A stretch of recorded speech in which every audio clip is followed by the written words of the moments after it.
কীটনাশকের ব্যাপারে ভালো একটি সাজেশন আসলে দিয়েছিলেন। হ্যাঁ। যে সেটি আরেকবার একটু শুনতে চাই। আমি সেটা বলতে চাচ্ছি যে এই যে আগাছা নাশক যে ওষুধটা বিক্রি করা হয়, এইটা একজন কৃষক চাইলেই ওনার প্রয়োজন, ফাইন, ওনার প্রয়োজন, কিন্তু সেটা সাজেশন আসতে হবে কৃষি কর্মকর্তা, কৃষি এগ্রিকালচার ডিপার্টমেন্ট থেকে। তেনারা যদি আপনি প্রেসক্রাইব করে দেয় যে হ্যাঁ এই জায়গায় আগাছা মানে নষ্ট করতে হবে, এটা ধ্বংস করতে হবে, তাহলে ওনারা লিখে দিবেন। এরপরে দোকানে যাবে, দোকানদার আবার এইটা ক্রস চেক করবে যে আসলেই কোনো কৃষি কর্মকর্তা এইটা করছেন কিনা। তাহলে এটা না হলে হয় কি, এখন আপনি একটা কাগজ বানিয়ে ফেলতে অনেকের খুব একটা কঠিন হয় না, এটা ফেক কাগজ বানিয়ে দিল।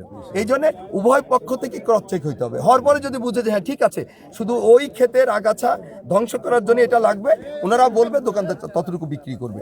আর না হলে পরে এটা যত্রতত্র যদি দোকানদারও বিক্রি করে, তাদেরকেও আমরা বলবো তারা যদি এই যে নিয়মের যদি ব্যত্যয় ঘটায়, তাদের বিরুদ্ধেও কিন্তু ব্যবস্থা নেওয়া। এই নজরদারির ব্যাপারে আপনি আসলে কোন পর্যায়ে কথা বলবেন? এই যে আপনি যেটি বললেন, এটি নিঃসন্দেহে ভালো প্রস্তাব। জি, এটি আসলে এই এটা আমাদের একদম সর্বোচ্চ পর্যায়ে এগ্রিকালচার বাংলাদেশের, এটা বুঝতেই হবে যে আমাদের কৃষি প্রধান দেশ, কাজেই এটার সঙ্গে আমাদের মিনিস্ট্রি থেকে শুরু করে সর্বমহলে কিন্তু মানে প্রত্যেকটা স্টেপ বাই স্টেপে কিন্তু কৃষি নিয়ে কাজ করার মতো আমাদের অনেক জনবল রয়েছে।